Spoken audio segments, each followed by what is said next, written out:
Hello guys, तो मैं आपके लिए एक न्यू कोरियन ड्रामा लेकर आ गई हूँ जिसके स्टार्टिंग में हमें कुछ छोटे छोटे बच्चे दिखाए जाते हैं जिन्हें टीचर बिठा के पढ़ा रही होती है और एक एक वर्ड समझा रही होती है।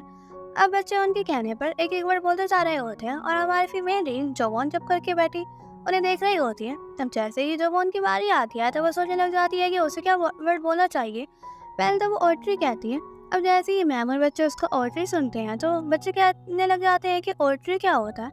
टीचर उसको लिपसिंग से समझाने की कोशिश करती है कि तुम पाइन ट्री भी बोल सकती हो, पर वो टीचर के वर्ड को रैबी समझ जाती है जिसका मतलब विडो होता है, मतलब कि बेवा या विधवा को कहा जाता है। जब बाकी बच्चे बैठे होते हैं उन्हें तो इसका मतलब बिल्कुल समझ नहीं आता। वो पूछने लग जाते हैं कि मैम रैबी क्या होता है। अब टीचर को भी समझ नहीं आ रहा होता कि वो इतने छोटे छोटे बच्चों को क्या बताएं, तो ये खुद ही बता दे रही है कि रैबी वो होते हैं जो कुछ भी कर सकते होते हैं, वो इंडिपेंडेंट होते हैं, वो जो चाहे वो कर सकते होते हैं, यहाँ तक कि वो आपको आपका ऑफर भी दे सकते हैं। वो तो ये बात बताकर बड़े खुश हो जाती है और बच्चे उसकी बात पे यकीन कर लेते हैं। मैम ने उसे डांटती नहीं है कि तुमने कुछ गलत बोला है। यहाँ जो वो उनके डैड दिखाए जाते हैं जो एक छोटे से रेस्टोरेंट चलाते हैं और वो नूडल्स की वैरायटी बना रहे होते हैं और खुशी से अपने काम कर रहे होते हैं। वैसे जो उनके आने का टाइम हो जाता है और उसके डैड उसका वेट करने के लिए बाहर खड़े हो जाते हैं। जब वो जैसे ही आती है तो बच्चे उसके पीछे से कहते हैं कि आरुषि मतलब अंकल आप क्या कुछ भी कर सकते हैं और आपके जो उनको ओवर देने वाले हैं क्योंकि अब तो आप वीडियो हो गए हैं ना। तो अब उन बच्चों की बात सुन के जो उनके डैड तो कुछ नहीं बोल रहे होते हैं और जब उन कहती है कि हाँ रह भी कुछ भी कर सकते होते हैं। वैसे टीचर जल्दी से बच्चों को वैन में बिठा देती हैं और कहती हैं कि मैं तुम लोगों को जल्दी से लेकर चलती हूँ, तुम लोग चुप करके बैठ जाओ और अपनी सीट पर लगा लो। ये कहकर उन वैन बिठाकर वहाँ से ले जाती है। उनके जाने के बाद जब उनके डैड उसके पास बैठते हैं और उससे पूछते हैं कि ये बात तुम्हें किसने बताई है, तो वो आंटी की तरफ पीछे इशारा कर देती है जो वहाँ से भागना चाह रही होती है क्योंकि उन्होंने ये बात जवान को सिखाई थी। अब वो बोल रहे थे जवान के इशारे पर मैम को बुलाते हैं कि क्या आपने बच्चे को ये बात सिखाई है, पर वो तो वहाँ से भाग जाती है। अब जब उसको पता लग चुका था कि उन्होंने उसे गलत बताया है तो वो पूछने लग जाते हैं कि डैड क्या उन्होंने मुझसे झूठ बोला था। तो उसके डैड कहते हैं कि नहीं, उन्होंने पूरा तुमसे झूठ नहीं बोला था, बल्कि हाफ सच और हाफ झूठ है। ये कहकर अपनी बेटी को लेकर घर की तरफ जाने लग जाते हैं। तो उसके डैड कहते हैं कि क्या तुम्हें सच में ऑफर चाहिए। तो वो कहती है कि हाँ मुझे ऑफर चाहिए क्योंकि आप हर वक्त नूडल्स वगैरह सेल करते रहते हैं और मेरे साथ खेलने के लिए कोई भी नहीं होता। और वो कहती है कि डैड ब्लाइंडेड क्या होती है। तो उसके डैड कहते हैं कि ये बात भी तुम्हें आंटी ने बताई है क्या। तो वो कहती है कि हाँ मुझे आंटी ने बोला था कि ब्लाइंडेड से आ जाएगा। तो उसके डैड कहते हैं कि ब्लाइंडेड तो एक सन का नाम है। वैसे ही पास से कुछ ट्रक्स और कार गुजरती हैं जिसे देखकर वो कहते हैं कि तो हमारे थर्ड फ्लोर पर नए लोग आने वाले हैं, नए नेबर्स आने वाले हैं, तो क्या पता ये वही लोग हों और वहाँ से तुम्हें ऑफर भी मिल जाए। वो तो बड़ी खुश हो जाती है और खुशी में घर की तरफ जाने लगती है। वहाँ पर सच में एक न्यू फैमिली शिफ्ट हो रही थी जिसमें उसे थोड़ा बड़ा ऑफर भी था। जो हमारा मेन साना होने वाला था। साना बिल्कुल चुप अपने मॉम डैड के साथ खड़ा होता है। उसकी मॉम कहती है कि मुझे लगा था कि ये कोई बैक कंट्री एरिया होगा, पर ये बैक कंट्री नहीं है जैसे मैंने सोचा था कि बैक कंट्री होनी चाहिए थी, और सर पकड़ कर जमीन में बैठ जाती है। अब जैसे ही जो वन आती है तो वो ओपा कहते हैं वो उसके पास आ जाती है और जब उनके डैड भी उन्हें आकर बताते हैं कि हम सेकंड फ्लोर के आपके नहीं बचा, तो साना के डैड उनकी ये बात सुनकर खुश हो जाते हैं। और फिर साना की मॉम तो कोई भी रिएक्ट नहीं करती जैसे कि उन्हें कोई चीज़ का सदमा हो या वो कोई तकलीफ पहुंची हो। साना की मॉम बिल्कुल चुप होकर खड़ी होती है और जो वो उनके डर कहते हैं कि आप मेरे रेस्टोरेंट में आकर मुझसे नूडल्स खा सकते हैं, उनको ट्रीट करना चाहता हूँ क्योंकि आप लोग यहाँ पर नए शिफ्ट हुए हैं। फिर उनके टीम की फैमिली को देखकर कहते हैं कि क्या आप लोगों की टीम की फैमिली है, तो वो इस बात पर हाँ बोल देते हैं। फिर साना की मॉम उन्हें देखने लग जाती है जैसे कि उन्हें कोई गलत बात बोलती हो, शायद इनकी टीम की फैमिली नहीं थी या कुछ गलत हुआ था इनकी फैमिली में। तो ये कहते हैं कि हम 2 की फैमिली है। तो ये बताते हैं कि हम 2 की फैमिली है, फ्लोर 3 पर 3 की फैमिली रहती है और फ्लोर 2 पर 2 की फैमिली रहती है। जब वो तो अपने डैड की ये बात सुनकर बहुत खुश होने लग जाती है। अब बाप बेटी दोनों ही खुश हो रहे होते हैं। तो साना की मॉम कहती है कि इसमें खुश होने वाली क्या बात है, क्या इसमें कोई फनी बात है। उनके इस तरह गुस्से होने वाले बिहेवियर को देखकर वो कहते हैं कि नहीं ऐसी कोई बात नहीं है। पर वो तो उन्हें ये बात कहकर चली गई थी और अपने साथ साना को भी ले जाती है। साना तो उनके साथ चला गया था। उनके जाने के बाद जो वो उनके डैड कहने लग जाते हैं कि तुम्हारी आंटी तो बहुत ही स्कैरी है। अब घर पर आने के बाद वो अपने हस्बैंड से लड़ने लग जाती हैं। तुम 3 की फैमिली बताने के बाद इतने खुश क्यों थे, तुम्हें पता नहीं है कि हमारी एक बेटी भी थी, तो हमारी 4 की फैमिली हुई ना। वो कहते हैं कि हम यहाँ पर शिफ्ट इसलिए हुए हैं क्योंकि किसी को पता ना लगे कि हमारी एक बेटी थी और फिर से तुम्हें उन्हीं बातों का सामना ना करना पड़े। पर यहाँ पर आकर तुम लोगों को ये बताना क्यों चाहती हो कि हमारी एक बेटी भी थी जो बस साना से थोड़ी छोटी थी, फिर से वही सब बातें क्यों करवाना चाहती हो।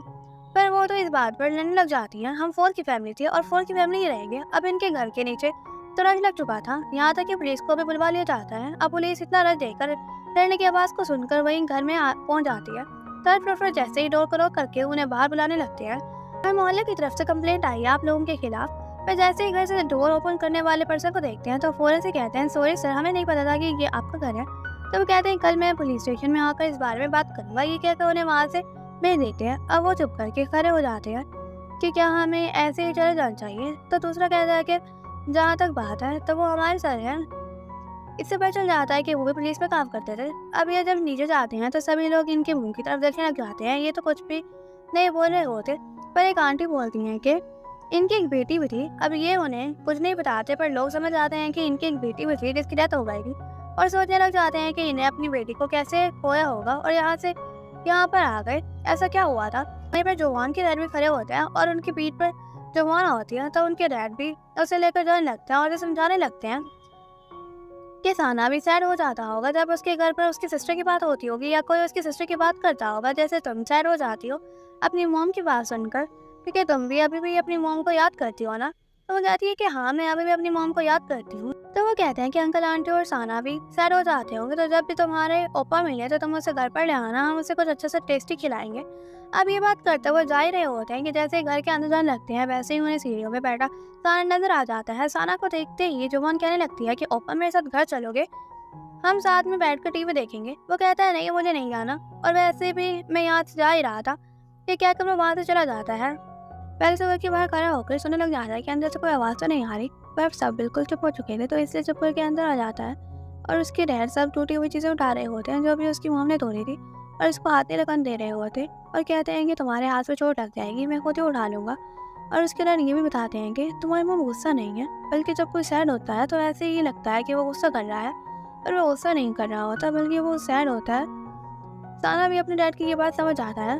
और वैसे ही नेक्स्ट डे जवान के डैड दिखाए जाते हैं जो उसकी आंट के पास बैठे होते हैं और उनकी रात की लड़ाई को लेकर बात कर रहे होते हैं, और कह रही होती हैं कि कोई वजह होगी उनकी बेटे की मौत की, और मुझे लगता है कि उनका बेटा उस टाइम पर अपनी सिस्टर के साथ होगा और वो कुछ कर नहीं पाया होगा, इसीलिए मुझे लगता है कि उसकी मॉम उसे गलत समझती होंगी। ये सुनकर तो जवान के डैड में कुछ टाइम के लिए सोच में पड़ जाते हैं कि क्या सच में उस बच्चे के साथ ऐसा हो रहा होगा, उससे गलत समझा जा रहा होगा। और ये साना दिखाया जाता है जो स्कूल से घर पर आता है तो सबसे पहले अपनी मॉम के रूम में जाता है, पर देखता है कि उसकी मॉम तो सोई हुई है। ये देखकर पहले तो वो बाहर आकर घर की सफाई करने लगता है, जो भी एक्स्ट्रा चीज़ें पड़ी होती हैं वो सब कुछ बास्केट में फेंक देता है, और उसके बाद नूडल्स बनाने का सोचता है, पर जब देखता है कि इसको तो आग पर बनाना पड़ता है, ये देखकर रुक जाता है। और दिखाया जाता है कि उसके सिस्टर की डेथ की वजह भी नूडल्स बनाना और आग ही थी, और इसी वजह से उसने अपने सिस्टर को खो दिया था जब घर पर कोई भी नहीं था, उसकी मॉम भी नहीं थी, और इमरजेंसी वाले आए थे और उसकी सिस्टर को ले गए थे और वो अकेले रह गया था, और मैं अपनी सिस्टर को जाते हुए देख रहा था। अभी कच्ची नूडल्स खाने के लिए बैठ गया था। अब जब ये नूडल्स काट रहा होता है तो जुबान उसके पास आकर कहने लगती है कि तुम ये क्या खा रहे हो, तुम्हें मेरे घर आना चाहिए, बहुत मज़े का खाना बना हुआ है। तो वो कहता है नहीं, मुझे भूख नहीं लगी। ये कहते हुए अपने नूडल्स को छुपाने लगता है और कहता है कि तुम जाओ, मुझे भूख नहीं है। तो ये भी उसकी बात सुनकर चली जाती है। घर जाकर अपने डैड को भी बताती है कि वो सीढ़ियों में बैठकर खाली नूडल्स खा रहा है, और मुझे पता है कि उसको भूख लगी है, क्योंकि इंसान नूडल्स तभी खाता है जब उसे भूख लगी होती है। उसके डैड उसकी ये बात सुनकर आंटी की बात को भी सोचने लग जाते हैं और फिर कुछ खाने को बनाने लग जाते हैं। तो ये पूछती है कि डैड आप क्या बना रहे हो, तो उसके डैड कहते हैं कि ये तुम्हारी फेवरेट है। तो वो बड़ी खुश हो जाती है क्योंकि उसके डैड मीट पैनकेक्स बना रहे होते हैं। अब इसने जो खाली नूडल्स खा ली थी उसका रैपर अपनी पॉकेट में डाल देता है और वहीं पर बैठ जाता है। अब जुबान फिर से उसके पास आती है, पर इस बार खाने को अपने पीछे छुपाकर उसके पास आकर बैठ जाती है और उसके सामने खाने को करती है और कहती है कि खा लो, बहुत ज़्यादा मज़ेदार है, तुम्हें ये अच्छा लगेगा। ये कहते हुए उसके सामने खाना भी रख देती है ताकि इसका खुद ही दिल करे, क्योंकि वो बार बार मना कर रहा था। पर ये तो उसके पास से उठकर चला जाता है कि मैं अपने घर जा रहा हूँ। तो उसको जाते हुए देखकर कहने लगती है इसको तो इस चीज़ का कोई भी असर नहीं हुआ, पर खैर छोड़ो, वैसे ही बहुत मज़े लेकर और उसको खाने लग जाती है। अब वैसे ही हमें नेक्स्ट दिखाया जाता है कि एक बस से एक नए कैरेक्टर की एंट्री होती है जिनका नाम सोहन होता है, और उनके साथ उनका एक छोटा सा बेटा हेजन भी होता है जो हमारे सेकंड मिनट होने वाला है। उसकी मोमो से बाहर आकर स्टॉप पर समझाने लगती है तुमने बहुत ही पोलाइट बिहेव करना है। तो वो कहता है जी मॉम, मैं वैसे ही करूँगा। वैसे ही पीछे से वही वाली आंटी आ जाती हैं जो उन्हीं के मोहल्ले की होती हैं और उनकी जानने वाली होती हैं। वो इसे देखकर बड़ी खुश होती है और कहती है कि तुम तो पिक्चर से भी ज़्यादा प्यारी लग रही हो इन पर्सन, और ये क्या तुम्हारे साथ बेटा है। तो वो बताती है जी मेरा बेटा है। तो कहती हैं कि चलो ठीक है मेरे साथ चलो। ये कहते हुए वो जवान के डैड के रेस्टोरेंट की तरफ से उन्हें लेकर जा रही होती है।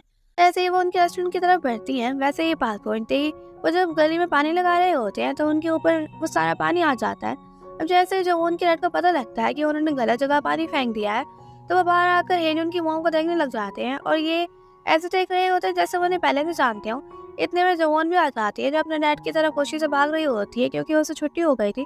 पर उसके डैड तो उसकी कोई भी बात नहीं सुन रहे होते। वो देखती है कि डैड के सामने एक लड़की खड़ी है और उनके साथ कोई बच्चा भी है। हेजन उसको आगे से हाय करता है तो वो भी शौक में हाय कर देती है। अब सभी जो वो उनके घर आ चुके थे, जो वो उनको अभी तक समझ नहीं आ रहा था कि ये न्यू आंटी कहाँ से आ गई है। और मोहल्ले की जो आंटी होती है वो कहने लगती है कि जोवन तुम्हें ऊपर चाहिए था, देखो तुम्हें ऊपर भी मिल गया और तुम्हें नई मम्मी भी मिल गई। मम्मी का सुनता ही जोवन कहने लगती है कि मुझे कोई मम्मी नहीं चाहिए, क्योंकि उसे सिर्फ ऊपर चाहिए था, ना कि कोई मॉम चाहिए थी। उसके लिए सिर्फ उसके डैडी काफ़ी थे और ये मॉम तो उसे बिल्कुल भी पसंद नहीं आई थी। इसीलिए वो आंटी इसे भी वहाँ से लेकर जाने लगती है और साथ में हेजन को भी वहाँ से ले जाती है। दोनों को बाहर ले जाकर वो आंटी जूस देती है और कहती है कि तुम दोनों ये पियो और अब यहाँ से कहीं भी ना जाना, मैं अभी थोड़ी देर में वापस आ रही हूँ। ये कह के वो वॉशरूम के लिए वहाँ से चली जाती है। आंटी के जाने के बाद जोवन भी हेजन से दूर होकर बैठ जाती है क्योंकि उसे अपना ये ओपा बिल्कुल भी पसंद नहीं आया था और वो उसे बुलाना भी नहीं चाहती थी। हेजन उसे पूछता है कि क्या तुम 7 ईयर्स की हो, तो वो कहती है नहीं, मैं 100 साल की हूँ। इस सुनकर वो कहता है सच में, तो वो कहती है हाँ। उसका रूट बिहेवियर देखकर हेजन कहता है कि मुझसे इस तरह बात मत करो, मैं और मेरी मॉम सिर्फ ब्लाइंड डेट के लिए 1 घंटे का सफर करके आए हैं। जोवन हेजन के पास कि कहती है कि ये ब्लाइंड डेट क्या होता है, तो वो बताता है कि जहाँ लड़का और लड़की एक दूसरे को पसंद करते हैं और फिर उनकी शादी हो जाती है, वही होती है ब्लाइंड डेट। जोवन कहती है कि मेरे डैड शादी नहीं करने वाले। ये कह के वो वहाँ से चल देती है। हेजन उससे रोकने की कोशिश करता है और कहता है कि बच्चे कभी भी घर अकेले नहीं जाते, तुम्हें ये रुकना चाहिए, मगर वो उसकी बात नहीं सुनती और वहाँ से जाने लग जाती है और उसकी वजह से हेजन को भी उसके पीछे चलना पड़ता है। यह दिखाया जाता है कि जोवन के डैड और हेजन की मॉम एक दूसरे के सामने बैठे होते हैं मगर कोई भी बात नहीं कर रहा होता। जोवन के डैड कहते हैं कि मेरी वजह से आपके कपड़े गीले हो गए। हेजन की मॉम मुस्कुरा के कहती हैं कि कोई बात नहीं, मुझे भी आपके घर ऐसे ही आना पड़ा। इतने में वो घर की सफाई देखने लगती हैं और कहती हैं कि आपका घर तो बहुत साफ है, काम के साथ आप घर की सफाई भी कर लेते हैं, पर मुश्किल होता होगा ना। जो उनके डैड कहते हैं मैं सुबह का नाश्ता और रात का खाना अपनी बेटी के लिए खुद बनाता हूँ, लेकिन ज़्यादा कुछ बनाना नहीं आता, सिर्फ कुछ बेसिक चीज़ें हैं जो मैं बना सकता हूँ। हेजन की मॉम कहती हैं कि ये तो बहुत ही अच्छी बात है, मुझे तो इतना भी नहीं आता, इसलिए हेजन को बाहर से खाना खाना पड़ता है। फिर जो उनके डैड उन्हें इनवाइट करते हैं कि वो रात का डिनर उन्हीं के साथ करें। इधर जो वो नजर आती है जो बस भागी जा रही होती है और हेजन उसे फॉलो किया जा रहा होता है। जो वो चिल्ला कर कहती है कि मुझे फॉलो मत करो, लेकिन हेजन कहता है कि नहीं, मैं तुम्हें फॉलो करूंगा, तुम कहीं भी चली जाओगी और पता नहीं तुम मुझे कहाँ लेकर आ गई हो। तभी जब वो उनको उसका अब्बा साना दिखाई देता है तो वो जल्दी से साना के पास भाग के जाती है और दोनों उसके साथ साथ चलने लग जाते हैं। तभी पीछे से कुछ बच्चे आ रहे होते हैं जो साना की सिस्टर के बारे में बातें कर रहे होते हैं। साना को ये बातें बिल्कुल भी अच्छी नहीं लग रही होती, उनकी उनकी बातें सुन लेती है तो वो की देखने लग जाती है और साना और हेजन भी उसे रुका देखकर रुक जाते हैं। साना ने अब तक उन बच्चों को फेस नहीं किया था, वो तो सामने ही देखे जा रहा था, लेकिन जोवन तो उन बच्चों से लड़ने तक चली गई थी क्योंकि वो लोग कह रहे थे कि जिन बच्चों के माँ बाप नहीं होते वो बच्चे ऐसे ही होते हैं। ये बात सुन के जोवन को बहुत गुस्सा आ जाता है और वो साना की सिस्टर को लेकर भी बात कर रहे होते हैं, जिससे सुन के उसे और भी गुस्सा आ जाता है तो वो उन्हें मारने के लिए चली जाती है, मगर वो बच्चे भी उसे धक्का देकर गिरा देती है। अब हेजन को भी गुस्सा आ जाता है क्योंकि उसके भी डैड नहीं होते और वो एक सिंगल पेरेंट का बच्चा था। हेजन भी उन बच्चों से लड़ने के लिए आ जाता है, दोनों ये जमीन पर गिर जाते हैं मगर उठकर फिर से लड़ने लग जाते हैं, हत्या कि एक दूसरे के बालों तक को नोचने लग जाते हैं। साना भी ये सब देख रहा होता है कि वो दोनों उसके लिए लड़ रहे हैं, इसे देखकर वो उन दोनों बच्चों को रोक देता है। अब नेक्स्ट सीन में वो तीनों बच्चे लाइन में खड़े हो जाते हैं और सामने वो बच्चे भी खड़े होते हैं जिनसे उनकी लड़ाई हुई थी। अब उस बच्चे की माँ कहती है कि आपके बच्चे मेरे बच्चे को कैसे मार सकते हैं, ये कैसी तरबियत है। जो वो उनके डैड कुछ बोलने लगते हैं, लेकिन वो माँ उन्हें भी डरने लग जाती है कि आप अपने बच्चों को ऐसे कैसे सिखा सकते हैं, उन्हें सॉरी बोलने को कहे। जो वो उनके डैड भी अब तीनों को सॉरी बोलने के लिए कहते हैं, लेकिन जब वो उन बच्चों में से नहीं है जो चुप करके कोई भी बात बर्दाश्त कर ले, वो सीधा सीधा कह देती है कि उसने साना की फैमिली के बारे में ऐसी बातें की थी और उसकी सिस्टर को लेकर भी बातें कर रहा था। जब उस बच्चे की माँ ये सुनती है तो वो अपने बच्चे को साइड में करके कहती है कि तुम्हें ऐसा नहीं कहना चाहिए था। फिर वो अपने बच्चे को लेकर वहाँ से जाने लगती हैं और साना भी वहाँ से जाने लगता है, मगर जब वो उनके डैड उसे रोक लेते हैं और वो आंटी से कहते हैं कि आपके बेटे को साना से माफ़ी मांगनी होगी, जिस पर वो आंटी खुद भी माफ़ी मांगती है और उनका बेटा भी माफ़ी मांगता है, जिसके बाद वो दोनों चले जाते हैं। अब साना भी जाने लगता है, लेकिन जो वो उन से रोक लेते हैं। वो कहते हैं कि तुम हमारे साथ डिनर करके जाना, आज मैंने गलबी बनाई है। यह गलबी का नाम सुन के जो वो तो बहुत ही खुश हो जाती है और वो साना के जवाब का इंतजार नहीं करती और उसे अपने घर लेकर आ जाती है। अब तीनों बच्चे ही खाना खाने लग जाते हैं। जो वो उनके डैड उसे खाना सर्व करते हैं, जब वो उनको बिल्कुल भी अच्छा नहीं लगता कि उसके डैड हेजन को भी खाना दे रही है तो वो हेजन की प्लेट से खाना उठा लेती है। उसके डैड फिर से हेजन को सर्व करते हैं, मगर इस बार भी वो उसका खाना उठा लेती हैं। ये देखकर हेजन की मॉम उसे अपनी तरफ से खाना दे देती हैं।